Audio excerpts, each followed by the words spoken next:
சூலூர் அருகே சுல்தான்பேட்டை ஒன்றியத்துக்கு உட்பட்ட அப்பநாயக்கன்பட்டி ஊராட்சி பகுதியில் தனியார் உணவு உற்பத்தி நிறுவனத்தில் இருந்து குப்பைகளை குடியிருப்பு பகுதியில் கொட்டியலாகி பொதுமக்கள் பிடித்து ஊராட்சி ஒன்றிய அதிகாரிகளிடம் ஒப்படைத்தனர். இதனை அடுத்து அப்பகுதிக்கு ஊராட்சி ஒன்றிய அதிகாரிகள், வட்டார வளர்ச்சி அலுவலர் மற்றும் ஊராட்சி செயலாளர் மூர்த்தி உள்ளிட்டோர் வந்து குப்பைகள் கொட்டப்பட்ட பகுதியை ஆய்வு செய்தனர். அப்போது லாரியின் உரிமையாளர் குப்பைகளை முன்னாள் ஊராட்சித் தலைவர் கூறியதன் பேரில் அங்கு கொட்டியதாக கூறினார். இதை பற்றி முன்னாள் ஊராட்சித் தலைவரிடம் கேட்டபோது லாரி ஓட்டுநர் கூறியது தவறான தகவல் என தெரியவந்தது. இதனை அடுத்து ஊராட்சி ஒன்றிய அதிகாரிகள் சூலூர் காவல் நிலையத்தில் இது பற்றி புகார் தெரிவித்தனர். மேலும் வியாழக்கிழமை நிறுவனத்தில் ஆய்வு செய்து தக்க நடவடிக்கை எடுக்கப்படும் என அதிகாரிகள் தெரிவித்தனர்.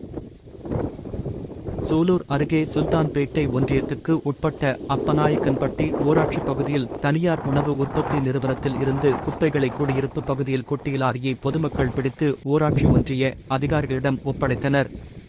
இதனை அடுத்து அப்பகுதிக்கு ஊராட்சி ஒன்றிய அதிகாரிகள், வட்டார வளர்ச்சி அலுவலர் மற்றும் ஊராட்சி செயலாளர் மூர்த்தி உள்ளிட்டோர் வந்து குப்பைகள் கொட்டப்பட்ட பகுதியை ஆய்வு செய்தனர். அப்போது லாரியின் உரிமையாளர் குப்பைகளை முன்னாள் ஊராட்சித் தலைவர் கூறியதன் பேரில் அங்கு கொட்டியதாக கூறினார். இதை பற்றி முன்னாள் ஊராட்சித் தலைவரிடம் கேட்டபோது லாரி ஓட்டுநர் கூறியது தவறான தகவல் என தெரியவந்தது. இதனை அடுத்து ஊராட்சி ஒன்றிய அதிகாரிகள் சூலூர் காவல் நிலையத்தில் இது பற்றி புகார் தெரிவித்தனர்.